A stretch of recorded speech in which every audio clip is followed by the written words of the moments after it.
Alors coucou à tous, ça fait super longtemps que j'ai pas filmé, donc je reviens aujourd'hui pour vous expliquer le pourquoi du comment, si ça vous intéresse. Je sais plus trop comment faut faire en fait, je suis un peu perturbée. Bref, ça fait très longtemps que je vous ai pas fait de vidéo, alors je vais essayer de vous expliquer le pourquoi, et après je vous en dirai un peu plus sur moi. Donc je vais parler de moi aujourd'hui. J'ai été plusieurs à me demander des nouvelles, alors j'ai essayé de répondre au mieux sans forcément vous répondre on va dire en profondeur, pour pas forcément vous inquiéter et pour pas... Comment je vais vous expliquer ça? Je suis pas quelqu'un qui va forcément d'office vers les autres, qui parle de ce genre de choses. Mais bon, il y a un moment, il faut le faire, et puis il y a un moment, il faut se donner un petit coup de pied aux fesses aussi quand même. Donc il était temps que je le fasse, voilà. Ça fait plusieurs semaines que j'ai pas filmé, et je pense que j'ai besoin de me secouer un petit peu, tu vois. Faut que je me secoue, faut que je me réveille. Alors, première chose, pourquoi ça fait très longtemps que j'ai pas filmé? Tout simplement parce que si vous avez suivi les dernières vidéos et même certains vlogs depuis l'année dernière, à peu près au mois de septembre, j'ai eu un souci de perte de sensibilité, de fourmillement, de je sais pas trop comment on peut appeler ça d'ailleurs. C'est écrit quelque part, mais je reprendrai tout à l'heure si je me rappelle, ou je vous l'écrirai si j'oublie pas de le faire au moment où je monte la vidéo. Vous savez que j'ai vu plusieurs médecins, j'ai vu un neurologue une première fois, j'ai fait un IRM médulaire, donc de la colonne vertébrale. J'ai vu ensuite un neurologue qui m'a dit bah faut vivre avec, vous avez eu un accident, bonjour madame, merci, ça fait 300 balles. Je vous fais un gros, hein, je fais un gros. Et j'ai pris la décision, parce que quand on sait qu'on a un truc qui va pas, voilà, on le sent, enfin ça se sent. Alors j'avais pas plus, j'étais pas l'article de la mort, j'avais pas mal, j'avais pas tout ça, mais je sentais qu'il y avait un truc qui allait pas. Donc j'ai cherché, j'ai trouvé un neurochirurgien entre guillemets à côté de chez moi, si on peut appeler ça à côté. Bon, il faut 1h30 pour y aller, mais bon, c'est pas grave. Qui, à la vue de cette IRM, a vu déjà que les cervicales étaient mortes. Voilà, j'ai 2 cervicales, elles sont complètement mortes. Alors là-dessus, il m'avait dit, vous inquiétez pas madame, je peux réparer. Donc le moment venu, alors sachant que le moment venu, on ne sait pas quand est-ce que c'est le moment venu, hein. Le moment venu, il fera ce qu'il y aura à faire, ce qui fait que je n'aurai plus mal. Mais étant donné que j'ai pas mal pour l'instant, il voit pas l'intérêt de faire quelque chose tant que j'ai pas de douleur, tant que tout va bien. Donc il me dit, oui, vos cervicales sont complètement pourries, sont mortes, mais vous allez bien. Donc tant que vous avez pas mal, on continue. Par contre, ça va pas demander voilà, des années avant qu'à un moment ou un autre, vous ayez mal et que j'intervienne. Il me dit, je le ferai, et puis après, tout ira bien. Et j'ai insisté, c'est vrai qu'au moment de ce rendez-vous, enfin j'ai insisté façon de parler, je vais donner quelques antécédents que je me rappelais que j'avais parlé aussi au neurologue, hein, mais apparemment on ne parlait pas la même langue lui et moi, on ne se comprenait pas à mon avis, voilà, c'était le problème je pense.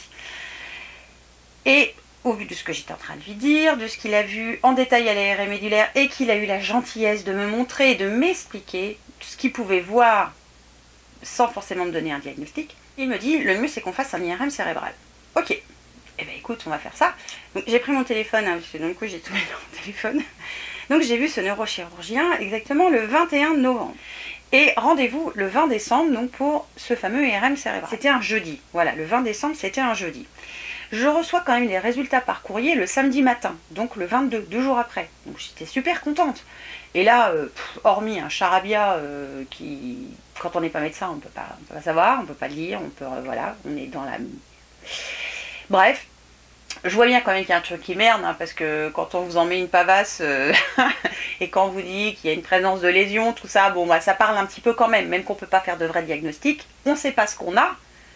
On sait qu'on a des lésions, qu'elles sont dispersées dans le temps et dans l'espace, vérifié par, je sais plus le théorème, c'est pas de Pythagore, mais c'est, je me rappelle plus, McDonald's, voilà, il y avait un mot McDonald's.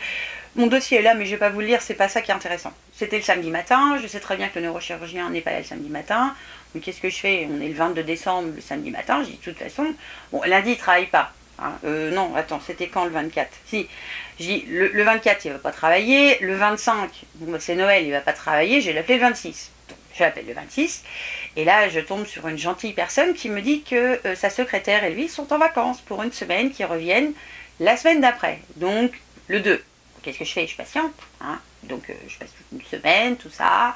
Le 2 à 8h01, je crois, je téléphone, et là ça me dit que le cabinet n'ouvre qu'à 9h. Donc j'attends 9h, donc 9h et 1 seconde, parce que là c'était 1 seconde, j'appelle, je tombe sur sa secrétaire qui me dit, alors moi je suis là, mais le neurochirurgien ne sera là qu'à partir de demain.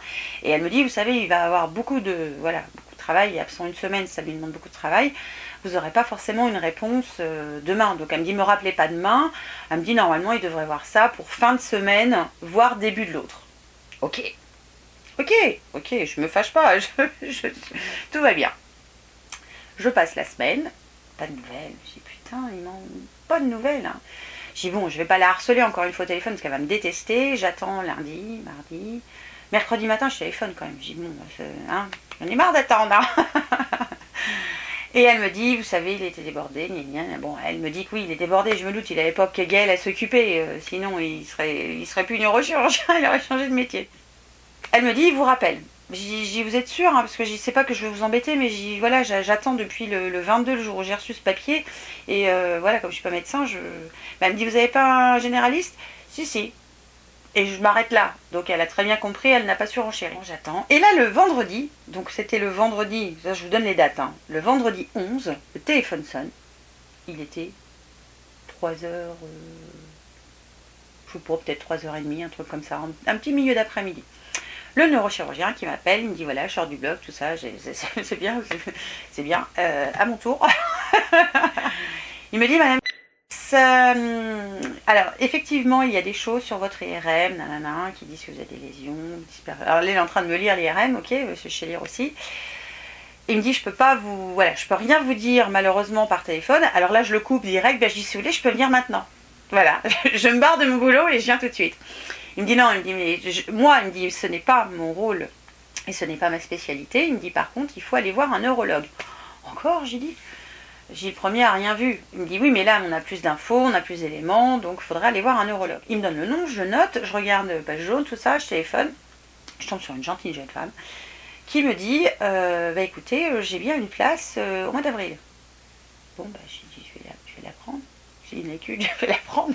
Puis c'est le plus près. Non, mais je comprends. Ce sera toujours, autant que je la prenne tout de suite. Mais elle me dit, vous savez, il y a souvent des personnes qui se désistent. Donc si c'est le cas, elle me dit, est-ce que je peux vous contacter? Mais je dis, pas de problème. Elle me dit, vous êtes libre quand il voudra. C'est tout de suite maintenant, il n'y a aucun problème. Je viens quand il veut. Donc le week-end se passe. Donc je dis à Thierry, t'as du neuf? Enfin, Thierry me demande plutôt, t'as du neuf? Et je dis, non, il n'y a pas de neuf. Le lundi matin à 10h, je crois, le téléphone sonne, je regarde. Neurologue docteur X, je ne vais pas vous donner son nom. Si vous avez besoin de renseignements, vous pouvez me mettre un mail, et si vous êtes dans mon secteur 36 37 41, je veux bien, ou peut-être même plus loin si vous êtes prêt avec la distance, je veux bien vous donner son nom et voilà, si vous avez besoin, parce qu'il est comme ça, voilà, il est comme ça, je vous le dis tout de suite.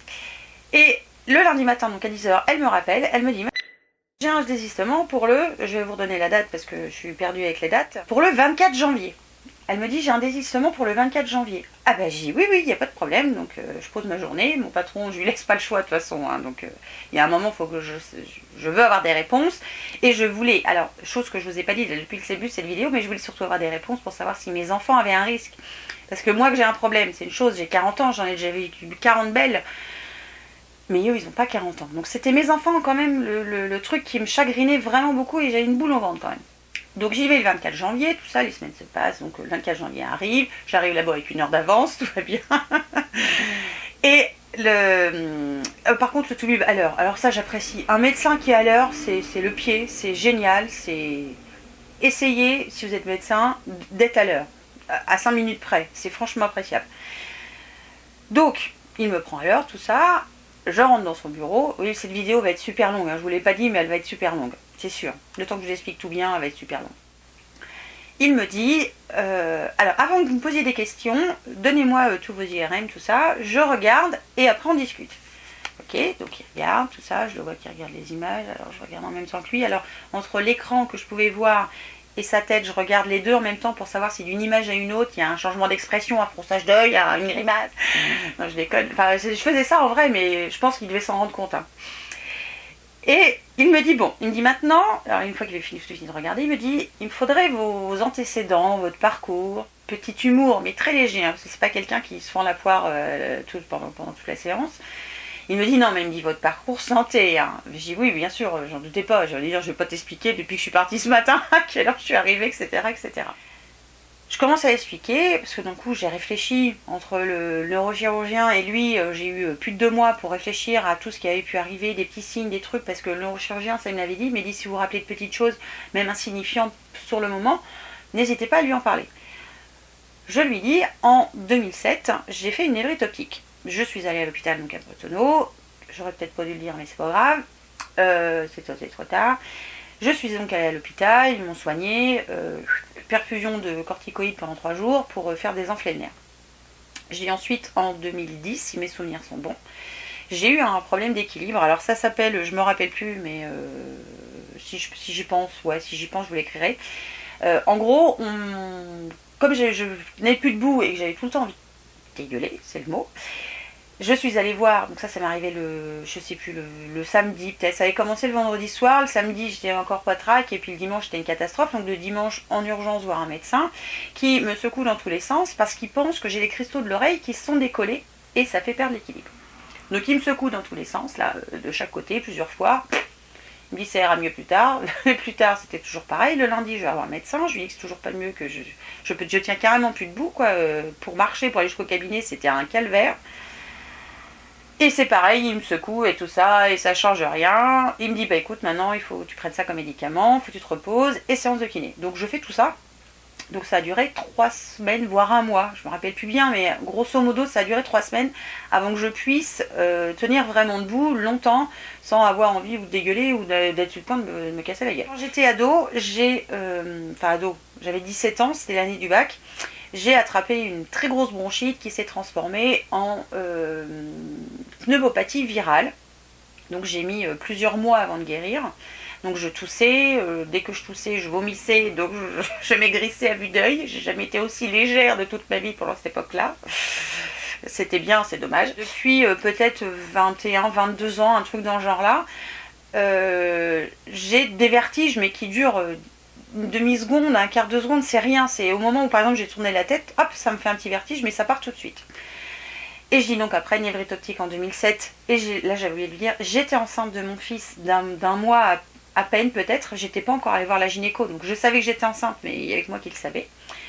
Et puis donc 2010, le problème de casser la figure, et là septembre 2018, cette sensation de fourmillement qui remonte dans les jambes et dans les mains et qui est toujours présente dans mes mains et dans le bas de mes jambes, mais très forte dans mes mains, beaucoup moins dans le bas de mes jambes. Et ça, c'était au mois de septembre. Alors ça a duré à peu près 15 jours pour monter jusqu'au plus haut. Ça a redescendu, ça a mis à peu près 15 jours aussi, à peu près le même temps que c'est arrivé, sachant qu'au niveau de mes pouces, c'était resté pareil. J'avais plus rien au niveau des jambes. Et là, depuis à peu près fin novembre, au niveau de mes mains, c'est constant, c'est toutes mes mains, toutes mes doigts. Donc je vous explique après pourquoi aussi je ne suis pas forcément présente et pourquoi je ne peux pas faire de scrap et pourquoi il y a des choses que je ne peux pas faire. Parce que c'est très gênant, très handicapant. Et en plus, je suis super fatiguée. Il faut lui avoir expliqué tout ça, bref. Je lui dis, il y a quelque chose qui me travaille depuis tous ces mois. Déjà je veux j'ai dit je veux, je crois. Si, j'ai dit je veux. J'ai dit je veux absolument savoir si mes enfants ont un risque, parce que je dis moi j'en ai 40 mais eux n'en ont pas 40. Donc je voudrais savoir si ce que vous allez me dire, il peut y avoir un risque que mes enfants l'aient. Ça c'est la première chose. Et la deuxième chose, j'ai dit oui, il faut pas avoir peur de me dire la vérité. Enfin, je vais pas les jeter par la fenêtre. Si vous m'annoncez, je lui dis on va prendre le pire des scénarios. Si vous m'annoncez que j'ai une maladie très grave, que je vais mourir dans un temps incertain, mais que je vais en mourir, vous savez, je vais en profiter et pas m'enfondre sur mes lauriers. Même si sur le moment, je vais prendre un coup quand même. Mais je suis comme ça, je vais me ressaisir et je vais en profiter un max. Donc je lui dis parce que je veux qu'il soit franc et honnête avec moi. Je veux pas qu'il tourne autour du pot. J'ai vu ça avec papa, non merci, pas 2 fois. Vous savez madame, alors ce que je peux voir, c'est qu'effectivement vous avez des lésions. Vous avez des lésions qui sont anciennes, ce qui explique les différents symptômes que vous avez pu me décrire. Vous avez des lésions qui sont récentes, donc certainement vos derniers symptômes, puisqu'ils prennent la coloration au Gouda, la machin truc, au produit qui vous injecte dans les veines. Et il me dit, c'est dispersé dans le temps et l'espace. J'ai dit oui, ça je sais, c'est le compte rendu du IRM cérébral, je me rappelle, je le connais presque par cœur. Il me dit, alors ce sont des lésions, il me dit, ce n'est pas un cancer, c'est déjà pas mal. Et là il m'explique, Il me dit ce sont des lésions parce qu'en fait ce sont entre guillemets des cicatrices. C'est-à-dire que mon organisme s'est attaqué à moi. Voilà, il s'est dit tiens lui, je vais me le faire, sauf que c'était moi. Et il m'a expliqué en fait que j'avais une maladie auto-immune, pardon. Il m'a dit on va quand même être sûr de laquelle c'est, mais il me dit je suis à 80% sûr que c'est une. Voilà. Et on va vérifier quand même si ça peut ne pas être soit un lupus, soit la maladie de Lyme. Donc il me dit là, c'est forcément la prise de sang qui va nous dire si vous avez une de ces deux-là, qui va confirmer. Parce qu'il me dit ce sont des maladies qui se ressemblent, enfin, au niveau de l'expression, qui ressemblent beaucoup à ce que je pense. Et là, je lui dis, mais c'est quoi que vous pensez? Parce que je dis, à un moment, il faut me le dire. Parce que mes enfants craignent rien, c'est génial, c'est une super bonne nouvelle. Mais c'est quoi les 80%? Parce que les 20%, ils sont tout petits quand même. Et il me dit, je pense que vous avez une sclérose en plaques, mais on doit le confirmer. Ok, on y va. Donc prise de sang, tout ça, je reprends rendez-vous avec lui. Donc j'avais rendez-vous, je vais vous le dire, hein, c'était en février, j'avais rendez-vous le 7. Donc un bon 10 jours après, presque 15 jours après. Donc le temps de faire la prise de sang, il fallait une semaine pour avoir les résultats, un peu plus d'une semaine pour avoir les résultats. Je reçois les résultats à la maison, je lis. Alors maladie de Lyme, j'étais négatif, donc ça là-dessus, tant mieux.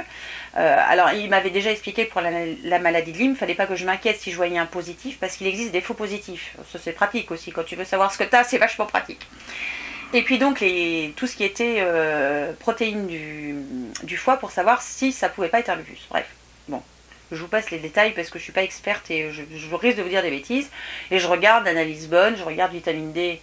Ah tiens, ils n'en ont pas trouvé. C'est peut-être pas lié, mais ils n'en ont pas trouvé de ça. Et puis certaines données où, par exemple, pour tout ce qui est lymphocytes, je suis à la limite. En fait, voilà, je suis au plus bas, mais à la limite du plus bas. Donc je me dis, est-ce que c'est important? Bref, je sais pas, je suis pas docteur, je suis comme vous, je sais pas. Donc je retourne le voir je vous ai dit, je sais plus, le 7. Voilà, je retourne le voir le 7. Ah, il est à l'heure, hein. Ça de ce côté-là, il n'y a rien à dire. Merci docteur. Il me prend et il me dit on a reçu vos résultats. Alors il regarde les résultats parce qu'il ne prépare pas l'entretien en fait avant. Donc il le fait au moment où on est là. Donc ce qui est bien déjà c'est que quand vous rentrez, il est comme vous, il n'en sait pas plus. Mais c'est pas grave. Et là il me dit bon, le diagnostic est confirmé, vous avez une sclérose en plaques. Alors il me dit je vais vous expliquer. Donc il m'explique tout ce que c'est, tout ce que ça peut... Enfin non, il m'explique ce que c'est, tout ce que ça peut faire, ça il me dit je peux pas vous dire parce que c'est une maladie qui est propre à chacun, hormis que vous dire que c'est une maladie auto-immune, qu'aujourd'hui il existe des traitements de fond pour éviter des poussées comme vous avez fait en septembre ou comme vous avez fait en 2010 ou comme vous avez fait en 2007. Il existe des traitements que vous prenez chez vous à domicile, donc ça ne vous embête en rien dans la vie de tous les jours. Alors, il y a des effets secondaires sur chacun des traitements. Donc ça, pour ça, je vais voir une infirmière. Alors là, malheureusement, le rendez-vous, c'était pas cool. C'était le 20 mars, mais bon. Je vais voir une infirmière le 20 mars qui va me réexpliquer. Lui, il m'en a dit un petit peu, mais il m'a dit, je suis pas là pour vous expliquer les traitements. Il y a quelqu'un qui est spécialisé pour ça. Donc au centre de neurologie. Donc je vais la voir le 20 mars. On va discuter de tous les traitements. Je prendrai la décision d'en choisir un. Et après, je vais le voir tout de suite après. Tant qu'à faire, j'ai pris rendez-vous dans la foulée avec lui pour avoir le traitement le plus tôt possible. Parce que je suis aujourd'hui toujours dans la merde à cause de mes mains. Mes jambes, ça va parce que c'est très très léger. Je sens qu'il y a c'est pas ça, mais c'est super léger. Par contre, mes mains, c'est une catastrophe. C'est des fourmis à tenir. Et ce qui fait que j'ai du mal à... Enfin, c'est pas douloureux en soi, mais c'est pesant. J'ai les articulations qui sont quand même un minimum raides. Si j'ai ma main trop comme ça me fait mal. Enfin voilà, c'est chiant. C'est pas douloureux au point de pleurer, mais c'est juste pénible d'avoir ça constamment. Sachant qu'en plus je suis ultra fatiguée. Donc comme il m'a dit, ça va avec la maladie. Mais il me dit, ça fait longtemps que vous êtes fatiguée. Bon, je dis oui, mais vous savez, on s'habitue. Et puis je suis quelqu'un qui... Ah, il y a un avion. Je suis quelqu'un qui rentre dedans... Enfin... Voilà, je suis pas quelqu'un qui va dire oh je suis fatiguée, non je vais pas travailler aujourd'hui. Non, je suis pas comme ça. Je travaille même que je sois fatiguée, peu importe. Voilà, je suis à fond dedans tout le temps parce que c'est mon tempérament. Alors il me dit ça va pas s'arranger. Il me dit la fatigue. Il me dit pour la vitamine D on va régler le problème, vous allez en absorber. Mais il me dit ça c'est tout le monde qui a très peu de vitamine D. Il me dit vous en avez moins que les autres. Il me dit c'est peut-être parce qu'on est en hiver. Il dit pour bien faire, si vous voulez pas prendre si vous voulez pas ingérer de la vitamine D que je vais vous prescrire, il faudrait que vous soyez tous les jours une demi-heure au soleil torse nu. Je dis ça va poser un problème à mon boulot, ça je pense. une demi-heure torse nu, j'ai peur que les gars ils comprennent pas, toi. Et puis la patronne non plus, elle va pas comprendre. Donc bref, petit aparté. Et il me dit, voilà, on ne sait pas à quelle vitesse ça peut évoluer, comment ça va évoluer, puisque c'est différent pour chaque personne. Personne n'est pareil, personne ne fait les mêmes symptômes, personne n'a les mêmes... Voilà, c'est vraiment une maladie qui est emmerdante, parce qu'on ne sait pas finalement ce qui va se passer. Tout ce qu'ils savent, c'est que mon système immunitaire s'attaque à mes propres cellules, et en l'occurrence, il s'attaque à mes gaines de myéline. Il est détruit. Alors, ce qui est bien, c'est qu'il est capable de réparer, mais bon, il faut être un peu con quand même, pour se détruire et après réparer. Sachant qu'il m'a dit là, par exemple, pour vos mains, il me dit, ce sont les conséquences de la poussée que vous avez eue au mois de septembre, qui peut-être ne se réparera jamais. Peut-être que ça va se réparer, peut-être que ça va mettre plusieurs années, peut-être que ça ne se réparera pas. Donc c'est pour ça qu'on met en place un traitement de fond. Si il devait y avoir une poussée, il mettrait en place un traitement hospitalier avec injection de corticoïdes à forte dose pour faire désinflammer le plus rapidement possible la zone qui serait inflammée, et pour éviter aussi un rajout d'une séquelle supplémentaire. Parce que c'est ça l'inconvénient de cette maladie, c'est que, à ce que j'ai compris, c'est que si... On peut très bien ne avoir aucune séquelle, de faire une poussée ou 3 poussées dans sa vie et puis plus jamais en avoir, ça peut être mon cas, j'en sais rien. Comme on peut avoir des séquelles, comme j'ai là par exemple au niveau de mes mains, et voilà, une séquelle peut venir s'ajouter encore à une autre, et puis finalement on finit handicapé. On peut voir certaines personnes qui sont en fauteuil roulant, voilà, tout simplement parce que elles ont une maladie qui est peut-être très forte. Après, le pourquoi du comment, ils sont pas capables de l'expliquer avec certitude. Il y a là où on habite, c'est un tout en fait, il y a plein de facteurs différents. Je veux pas vous en parler, c'est pas le sujet. Voilà, le sujet c'est de vous dire ce que j'avais. Donc j'ai mis tout ce temps là pour vous dire que j'avais une sclérose en plaques. Donc c'est une maladie auto-immune, c'est une maladie que j'ai pour tout le restant de mes jours, qui va me fatiguer, plus ou moins intensément suivant les moments. Sachant que, c'est pour ça aussi que je voulais faire cette vidéo là, j'ai des moments de fatigue dans la journée. Aujourd'hui ça va pour l'instant, je sais pas, je suis pas en période intense puisque aujourd'hui je travaille pas. Je vais voir ma gynéco tout à l'heure, donc j'ai pris ma journée. Et il y a des moments où dans la journée quand je bosse, je suis HS. Et pour tout vous dire, quand je rentre le soir, étant donné que j'ai tout donné à mon boulot parce que c'est mon boulot qui paye les factures, et oui ça tombe pas du ciel. Non, ça veut pas. J'essaye pourtant, hein. Je regarde mais il n'y a rien qui tombe. Oh, mais peut-être une vieille toile d'araignée. Donc je donne à mon boulot toute la journée, donc quand je rentre le soir c'est relâchement, donc déjà j'ai la fatigue de toute la journée, en plus de la fatigue qui va avec la maladie, qui vient un petit peu plus greffer, et je vous avoue que quand je rentre, je relâche tellement qu'il n'y a plus personne. Donc je vais me coucher tôt, mais je dors pas non plus, donc c'est un cercle vicieux. Bref, c'est pour ça que je suis pas en forme, c'est pour ça que j'ai certainement une tronche de fatiguée, mais voilà, je dois faire avec, voilà, j'espère que le traitement va limiter quand même les petites séquelles que j'ai encore là, et que les traitements vont progresser au niveau de la maladie et qu'il va y avoir des remèdes, il m'a dit on ne peut pas en guérir, mais par contre on peut limiter au max toutes ces conséquences et ces séquelles que vous pouvez avoir, et le but c'est que vous ayez une vie normale pour tous les jours. Donc ça, c'est le pourquoi du comment. J'ai été absente parce que j'étais fatiguée, parce que j'avais pas d'envie, j'avais pas de courage, j'étais dans l'attente de savoir ce que j'avais.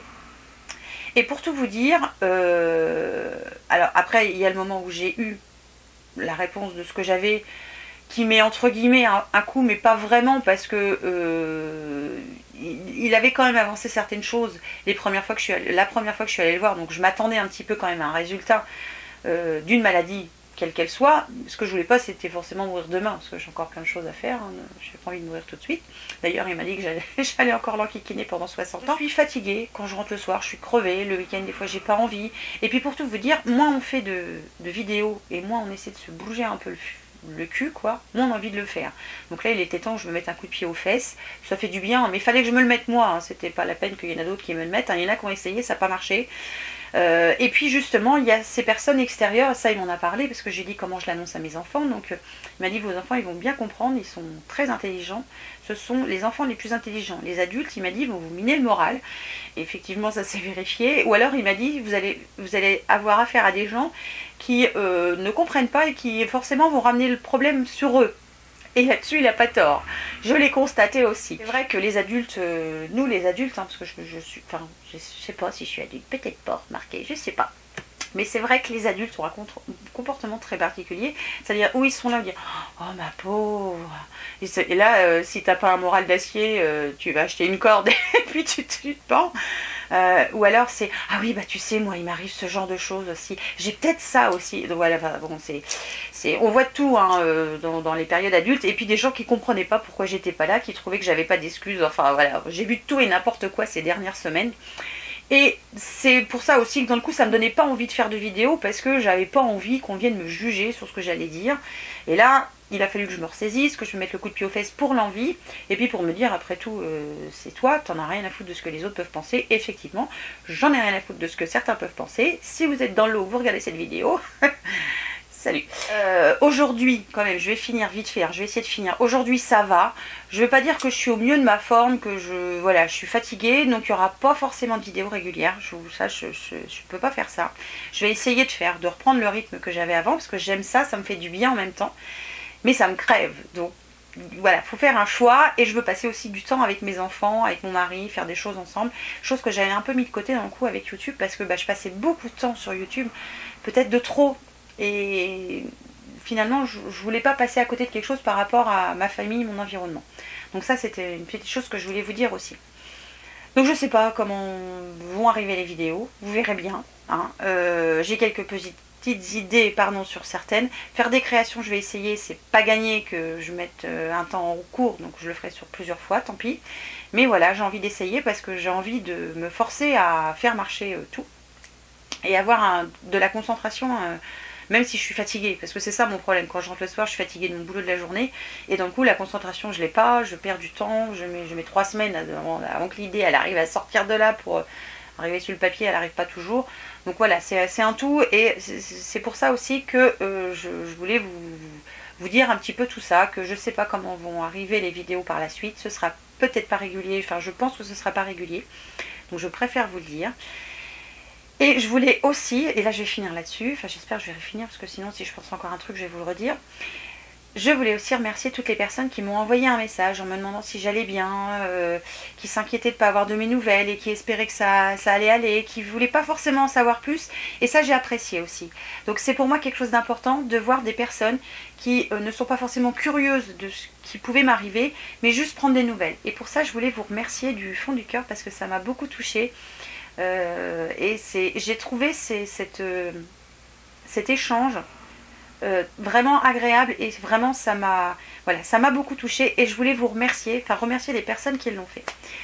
Voilà, je vais arrêter cette vidéo là qui aura duré une éternité. Si vous avez des questions, vous pouvez me les poser dans la barre d'infos, enfin en dessous de la vidéo. J'essaierai d'y répondre.